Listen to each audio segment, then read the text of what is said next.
If you have a business or a nonprofit or any kind of organization, you know that you have to get your brand in front of the right person at the right time.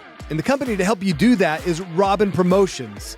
They have a full range of promo products, custom apparel, printed material, online company stores. They can help you get the whole thing set up. So give them a call, reach out to them, robynpromo.com, ROBYN promo.com. Check out everything they have to offer, then reach out to them because they can get you fully set up to get your name and your brand in front of the right person at the right time. That's robynpromo.com.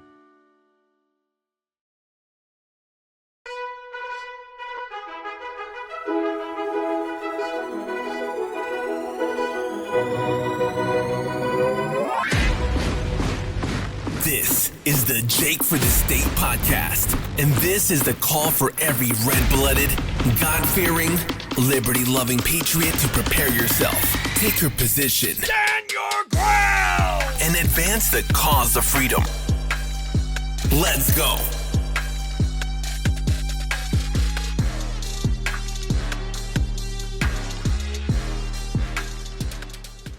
All right, guys, welcome back to the Jake for the State podcast, and we continue to interview candidates because it's election season. We are heading towards June 18th. It's coming just around the corner, and I have with me candidate Lisa Standridge running for Senate District 15. Welcome, Lisa. Thank you, Jake. Thank you so much for having me. You are welcome. Now, those in Oklahoma, especially Senate District 15, recognize the name Standridge because you're running for your husband's seat. That's right. So how has that been? Well, let's back up a little bit more. Okay. How has it been over the last few years as a senator's wife? It's been great. It's been great. I've enjoyed every minute of it. I really have developed a love for state politics. I never thought I'd say that, but I do. It's so important what goes on in the Capitol, and a lot of people, I feel very fortunate that I've had a chance to kind of tune in and learn about the issues, the bills, how it goes, how it gets passed, the process, seeing bills start from an idea, Rob's taken, and been able to pass it into a law. I think it's pretty cool. So I have a love for that. I know it's crazy to sound that way, but I'm hoping that a lot of people will tune in and start paying more attention to state politics, because I feel that's the way that we're going to affect real change. So I've loved being his wife. I love being Rob's wife, but the wife of a senator. I've had a front row seat to things, and I think it's going to serve me well. No doubt. Well, that's half the battle, is learning the process that I learned pretty quickly getting into the Senate as well, is learning how to read a bill and learning the process of the bill is a huge learning curve. And so you've been obviously around it for the last 12 years as Rob has served faithfully and consistently as a conservative. And so we so appreciate him.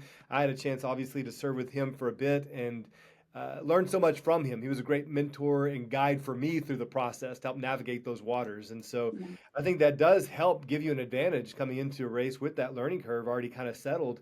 Did you guys ever have discussions coming back home about bills and saying, hey, Rob, this is the way you should vote, and how did that work?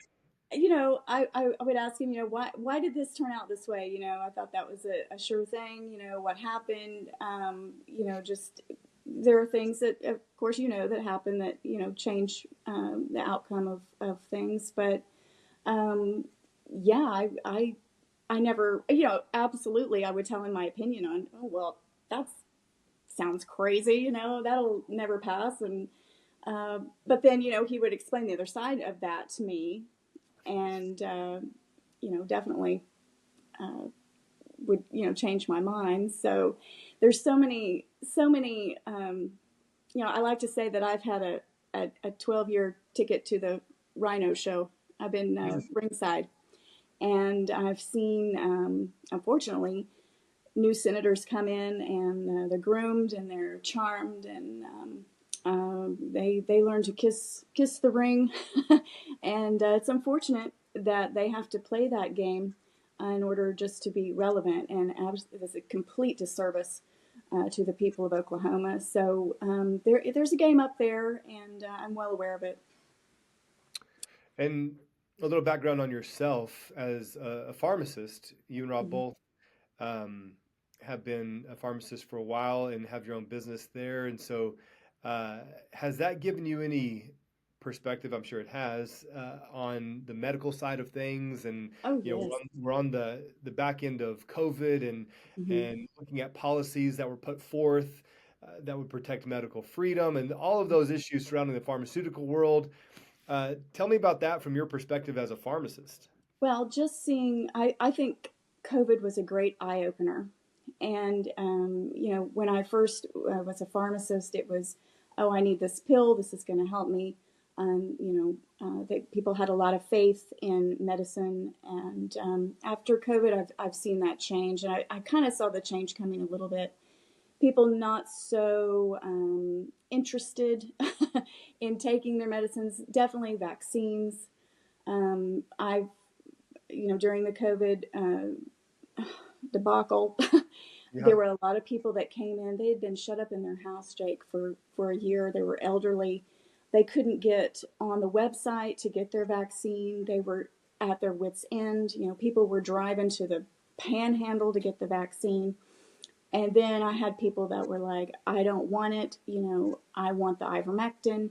It's just a stark. And I think what's all shaken out of that is that now I'm seeing people are finally taking responsibility for their own health. They're thinking, you know what? Is this really safe for me to take? Is there something else that I could do? Perhaps I could eat better or exercise, And I think that if you have to think of something good coming out of COVID, that's one of them. I think people are taking more responsibility for their health and asking those questions. And definitely, it's caught the eye of the legislature, and now they are well aware that people do not want to be told what to do when it comes to their body and their health. So, what I would like to see uh, a little bit further is, I feel like medicine now is being controlled by insurance companies, and they have a path, and I believe that path is directed by drug manufacturers. You've got to get on this path, you've got to take this drug, we got to sell this. Um, I would like to see doctors and the healthcare system come away from that, break away from that, and so that they can truly practice, what they've been taught. A lot of people, a lot of doctors, I think, are just practicing medicine because and prescribing what the drug companies tell them to do via Right. their insurance Right. companies. I think that's the next, hopefully, chain that will break over that, because it's frightening. Yeah. What could you do at the state level? And if you were to be elected into the Senate seat, what would you advocate for in this realm, moving towards more medical freedom for individuals, but also for the doctors and pharmacists Mm-hmm. to practice more freely? What kind of changes would you advocate for if you were to be elected to this seat? Well, obviously, it's the insurance companies that are telling the doctors what to do, and they do that in a form of prior authorization. So, if you've ever needed a drug that was expensive, my heart goes out to you, because the doctor will prescribe it. You'll go to a pharmacy, and they'll say your insurance isn't going to cover this. You need a PA, and so that means that you have to contact the doctor. They have to fill out some paperwork. It goes to an insurance company. It is reviewed by a non-medical person, and that takes time. Still, you do not have the medicine you need, and that goes too for like a medical procedure. Um, you're waiting. Check back with the pharmacy. We haven't heard yet. Blah blah blah. So And let me just stop right there. So it's reviewed by a non-medical person. Mhm. So they must be reviewing purely from a financial perspective then. I mean, Absolutely, they are. right? They're Absolutely. not reviewing, is this in the best interest of the patient or better for their health, but is this the better for the bottom line? Right. If it was in the best interest of the patient, there wouldn't be a PA at all. And that's their way to control and curb the cost. And I get that. You know, they want you to go through hoops. Well, let's try this generic. Let's do this. Let's do that. But when you are critically ill and there is a medication that your doctor knows that's going to help you, I mean, there should be nothing standing in the way. This is the United States of America. Give them the medicine they need. Give them the health care that they need. I mean, it's there. Let's let them have access to it. So I feel legislatively, I could promote laws that would prohibit PBMs from needing all of these PAs. And I think, you know, that's a baby step, but it's a good place to start. Yeah. Now, just for the sake of our listeners, the PBM, if you could describe that a little bit more. When I was in the Senate, then we did look at legislation regarding PBMs. Hmm. Um, and so it's a pretty significant player in this whole process. Oh yeah. And people need to be informed of the middleman, which is the PBM. But Right. if you could just help people understand that a little bit better. Yeah, they work for the insurance company. They are, if you can, they're the middleman. They get money. They're paid by the insurance to keep costs down. And so if they were eliminated, I think that the healthcare system could really get over this cog. They promote saving money, but it costs millions of dollars to have them in place. Hmm. They are do nothing but regulate cost, and they are at now uh, approving, like in my pharmacy, approving a medication that I will dispense and I will be paid for it. And then 6 months later, they say, you know what, we paid you too much. And then they claw back, Wow. you know, what I've already, you know, planned on having. It's like ordering a pizza, eating the pizza, and saying, oh, you know what, I paid too much for that. I'm going to come and I'm going to, you know, get in your till and I take $20 back. And it's just ridiculous. And it's happening in pharmacy. It's happening in other healthcare avenues, and it's It seems ridiculous. seems like it only benefits the PBMs in that they advocate more for the large corporations and the large chains, the large Oh, pharmacy chains. yeah. I know that I've heard from many small town pharmacists who went out of business, Hmm. and it was largely because the PBMs directed people away from them and mandated they go to CVS and Walgreens and these kinds of Yeah, chains. absolutely. It's a small business killer, and it's, you know, it's anytime you have a large agency like that with any kind of power, it's just, you know, a red flag. And so I am a small business person. I stand with the small business people. I stand with victims of crimes. I stand with parental rights. I was recently endorsed by OK2A. I stand I stand for constitutional rights. Um, Oklahoma Health and Parental Rights has endorsed me. So I want to preserve our liberties, our individual liberties, our freedom of choice when it comes to health and all other things. Yeah. Well, two big endorsements. I mean, from two of the Yeah, most respected, most conservative organizations in the state. So, congrats on that. Two from thanks. OK2A and OKHPR. Thank Very you. well respected across the state. So definitely telling because they do their homework and they do some deep dives into what is it you truly believe. Mhm. And so that's two big endorsements. Thank you. Yeah, very proud to have those.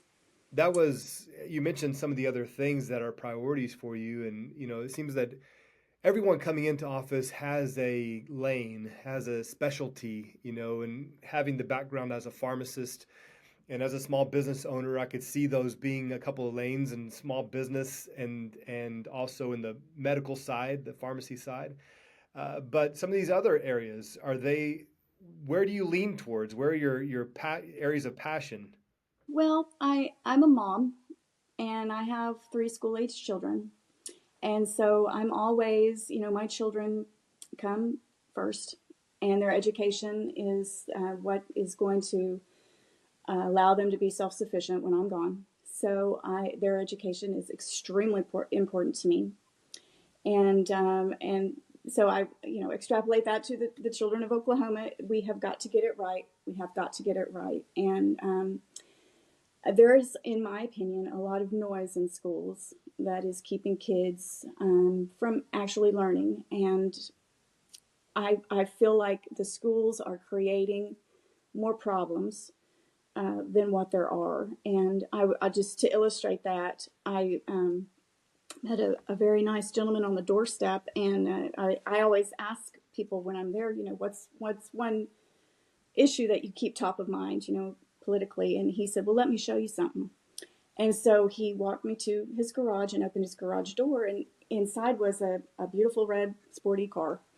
And he said, this car belonged to my daughter.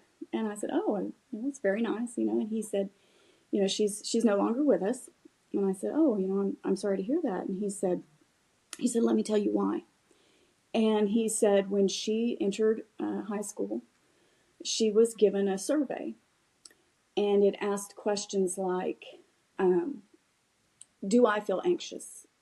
And am I sad? Do I feel like I fit in? Have I ever wondered, have I ever thought about doing drugs? And it just kind of on and on and on. And he said she took that survey, and he noticed a change.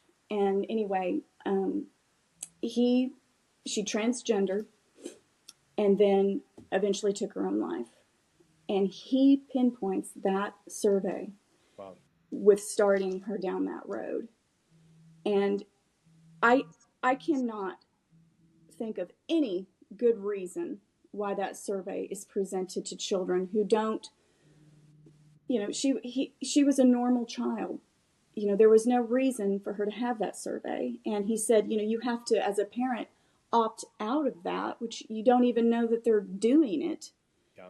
So, talk about creating a problem. And this is in our schools. That has nothing to do with math. That has nothing to do with computers or anything that they need to be learning about so that they can be prepared for a job that has not even been invented yet. That is the noise that I'm talking about. And as a parent, it really, I don't know why schools think that they can take on mental health like that. I know that there are children with problems and mental health issues, but that's for the parent. And obviously the school will recognize that. And I think that their responsibility there is to tell the patient or the parent, yeah, hey, we've noticed a problem. Here's some resources for you. But to create a problem like that, or to say, let the school take care of it, I think has really turned our schools in a way that they should not be. And I would like to get back to the basics. I feel like the schools are doing too much right now, and all that noise is really taking away from the great educators that we have in Cleveland County. We have fantastic teachers, Jake, fantastic teachers. And to have that mixed in with it, it's a disservice at the very least. So that's something that really agree.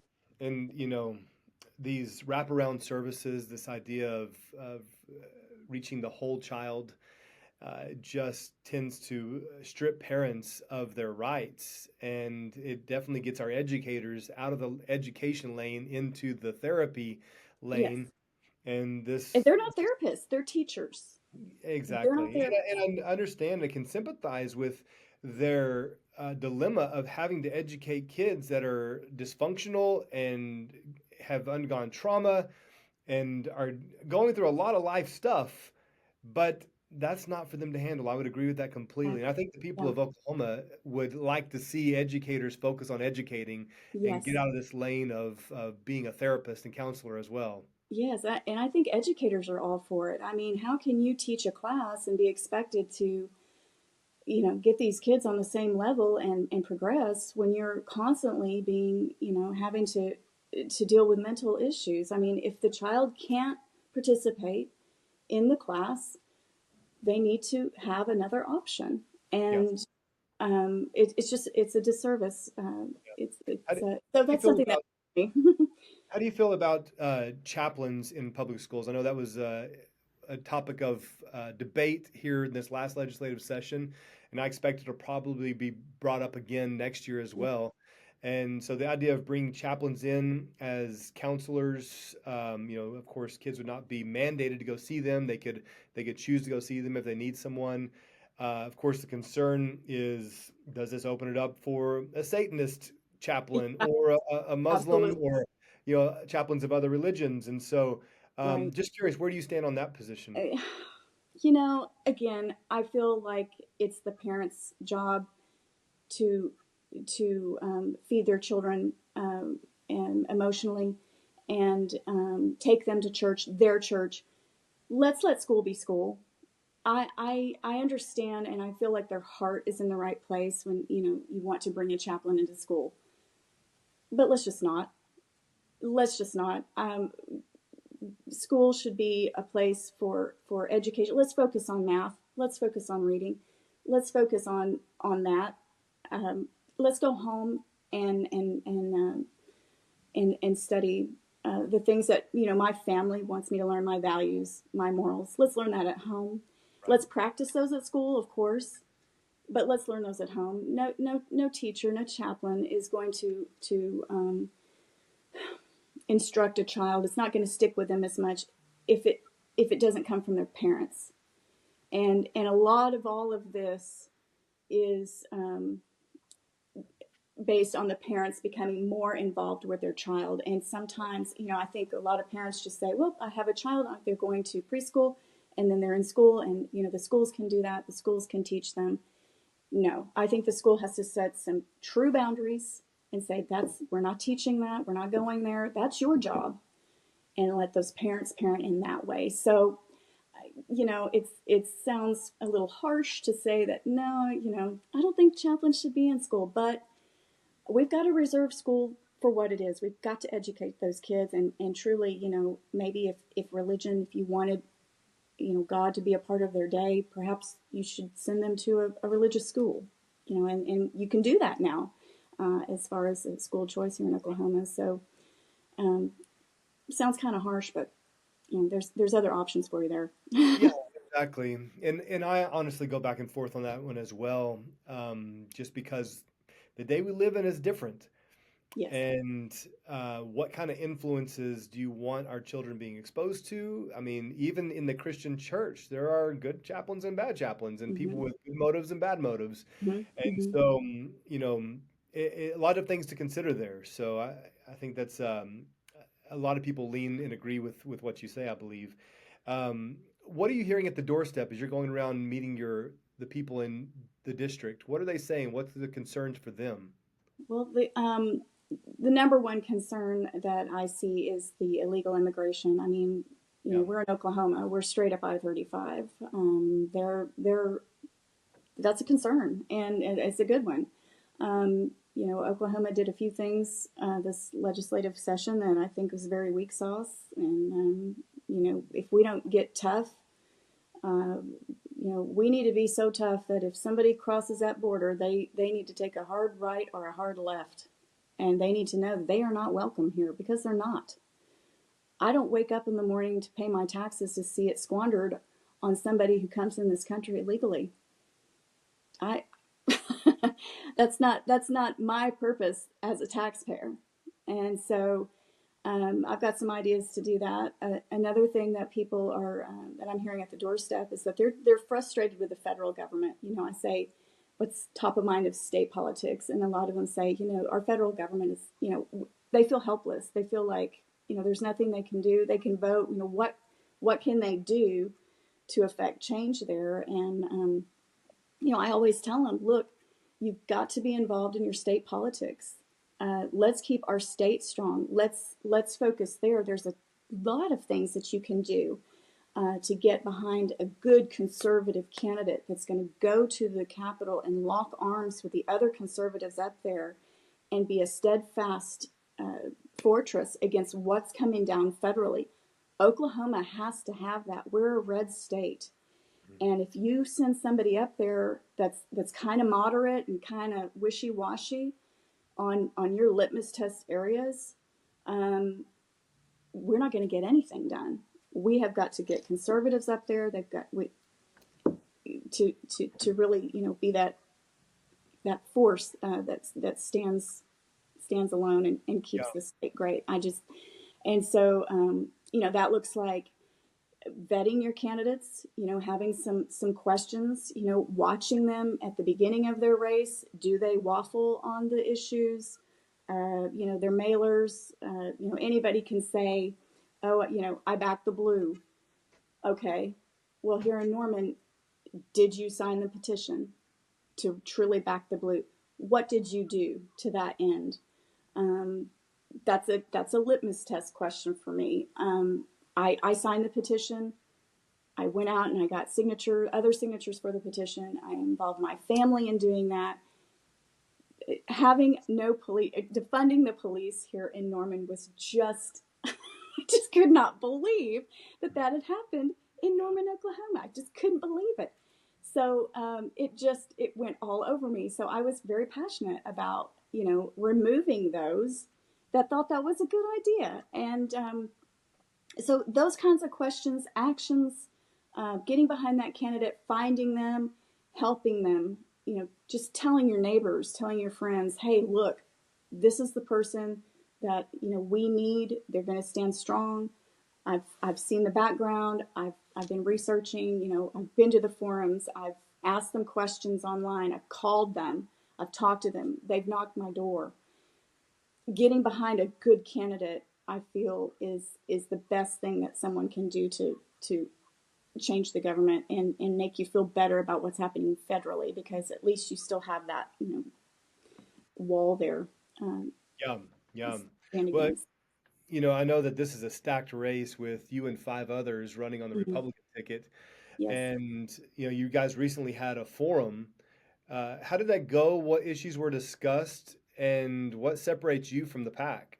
Oh, well, we've had two forums, and the first forum was from the Cleveland County GOP, and it was a great forum. I think that's still streaming on their Facebook page. But at that forum, I feel like my performance in the forums is enough to tell a person that I am the most conservative, because at the very first forum, I was the one talking about immigration. I was the only one that brought up campus carry and teacher carry.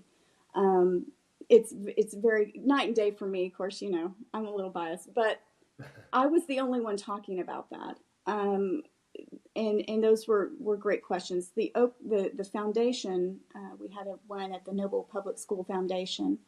The questions were more geared towards education, and I feel like I said some pretty unpopular things.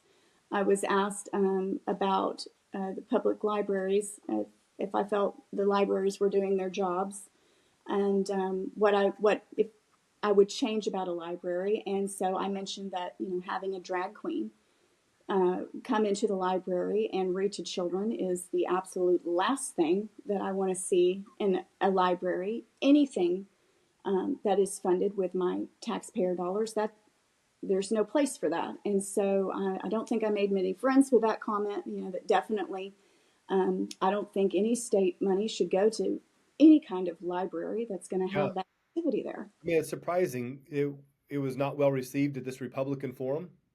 It wasn't a Republican. Well, that Okay. that was the Noble School Public School Foundation, Oh, and gotcha, I think gotcha. somebody from the library actually asked me that question. But I can see why it wasn't popular then.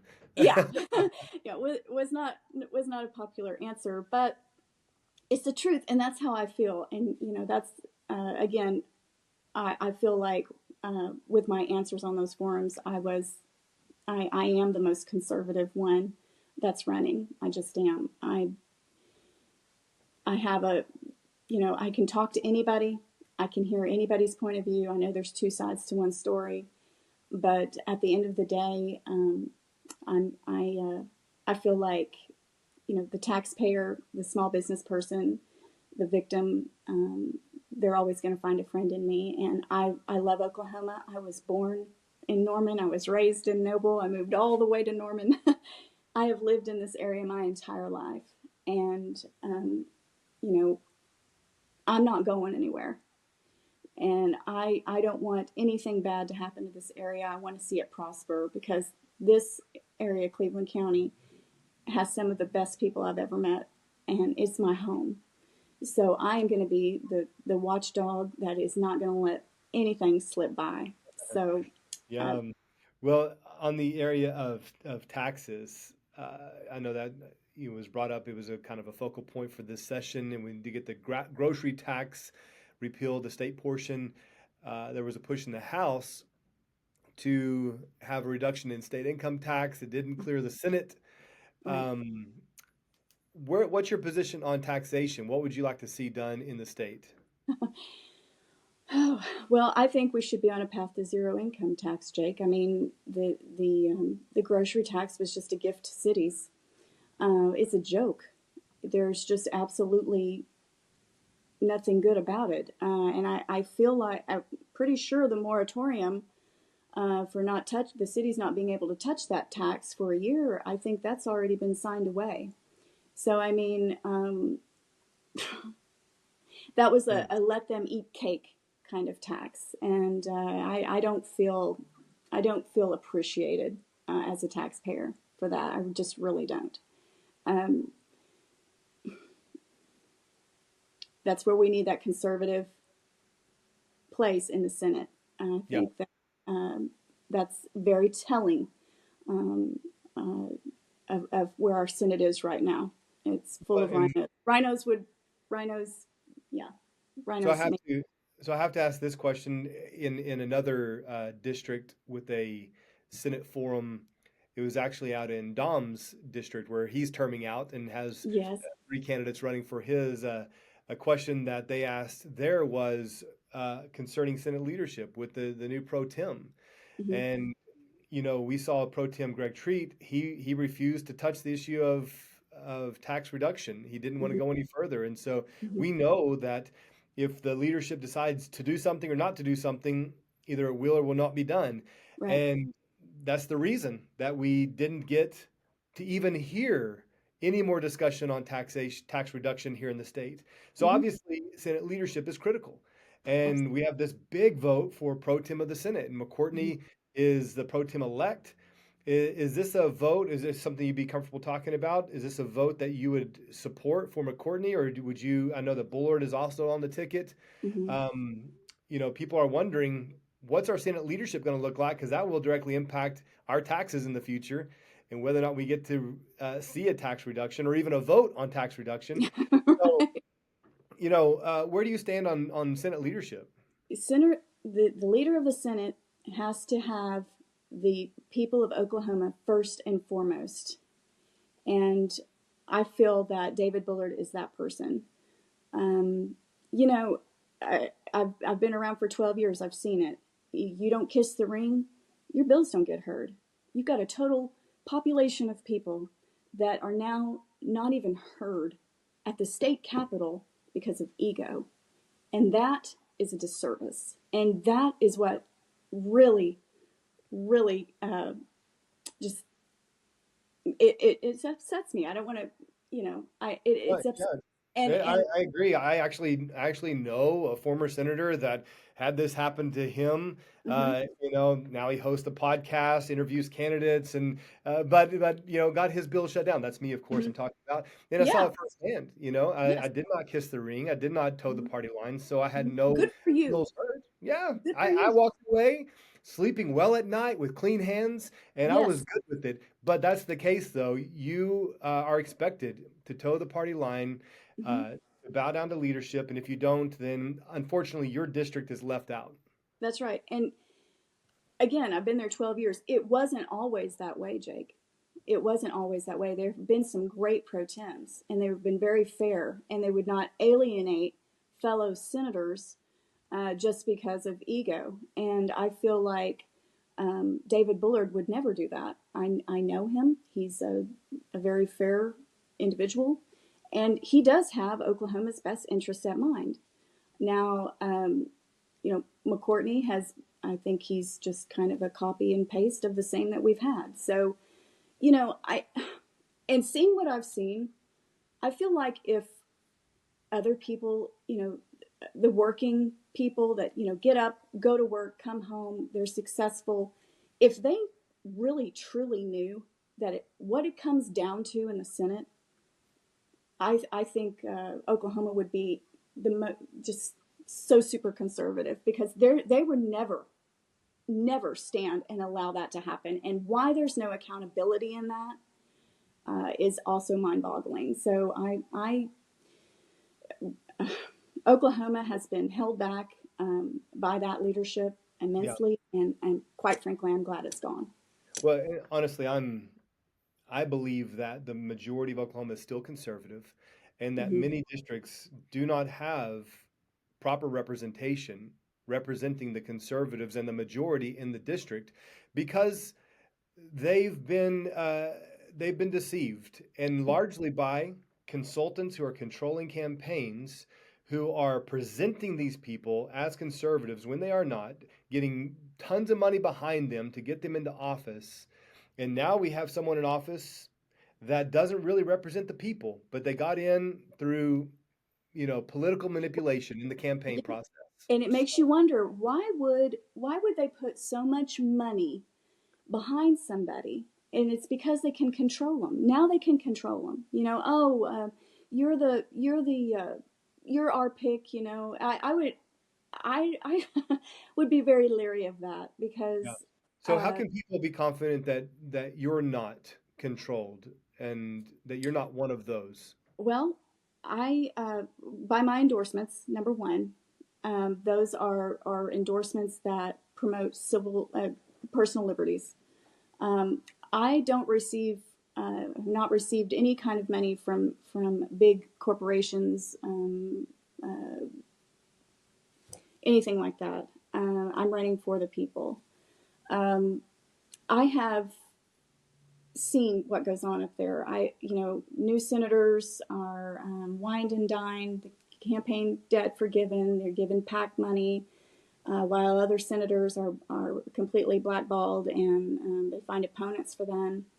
Um, that's I'm never going to kiss that ring. I'm just not. And I say that's a piece of why I'm running is I'm just sick of watching that happen. And I've seen it happen to someone I love, Right, and right. it makes me angry. It Yeah. makes me angry, and I feel like it would make a lot of other people angry too. Oh, So I think more and more people are becoming more aware of it. they should. They Of should. course, I talk about it all the time on my radio show, and it's one of my goals is to bring attention to the corruption in our political Mhm. process here in the state of Oklahoma. And so, yeah, once you know about it, then it should upset you, and I think it does Oh upset a yeah, lot of people. yeah. Um, yeah, are there any things that your husband, Senator Standridge, started that you would like to finish? Are there any bills that because Yeah. I know there were some things he would have liked to have seen gone through that they didn't for Yes. various reasons, one Yes. being the one we just talked about. But Hmm. are there any mantles you would like to pick up from Uh, his yes. term? Yes. Several. I would like to completely rid our schools and universities of DEI. He tried. He got it halfway there, and all they did was rebrand it. Yeah, I would like to get rid of that completely. Um, I would like to see teacher and campus carry. Um, I think that especially with the immigration that we've got going on, you know, that's the day in which we live, and we should extend. We should be doing that already. Um, oh goodness. He has a love for children and wants to protect them. So the vaccine mandates, anything like that, I will stand against that every day. Um, just to continue his work to protect the children of our state and make sure that they are educated. They're not indoctrinated with all of the stuff that definitely they can get at home. They don't need at school. Just turn on the TV and get enough of it. So those are some issues there that I'm very passionate about and would I like love to it. see change. I love it. Well, Lisa, I appreciate your time today. I know that Oh gosh, thank you you. are working, burning the candle at both ends, I and am. the primary is nearing June 18th. Uh, Yes. how can people find out more about you and your campaign? Oh goodness. Well, they can go to my website. That's Standards for Senate, lisastandardsforsenate.com. They can find me on Facebook. Um, I'm probably going to knock on a door pretty soon. um, but definitely, if there's someone out there listening that is so inclined to help me, uh, gosh, I would so much appreciate it. If there's somebody in Norman that just wants to put out a yard sign or could just talk to their neighbors, gosh, that would help me so much. So yeah, I want to be up there. Please send me up there. Please send me up there, Cleveland County. I want to represent you. That's good. Now, is the site Standridge for Senate or Lisa Standridge for Standridge? Senate. I'm sorry, it's standridgeforsenate.com. Okay, Yeah. okay. I make sure we get the right, and we'll put that in the show notes as well. People can go there to click. And yeah, man, volunteers are indispensable. Oh And my goodness. so, if you are in Cleveland County listening, then jump on board and get behind Lisa. If what she says resonates with you, then you got to get behind them, and of course, show up and vote. So June 18th, mark that on your calendar. Lisa, really appreciate your time, and we'll be praying for you as Thank you finish you. this race. Thank you, Jake, so much. I appreciate you. My best You to you. bet. Thank you. Thank you. Well, guys, Lisa Standridge, go check her out. And I appreciate you tuning in. Be sure to like, share, and subscribe so we can get the word out about the podcast and all these great candidates that we promote. Until next time, I'll see you back here on the Jake for the State podcast.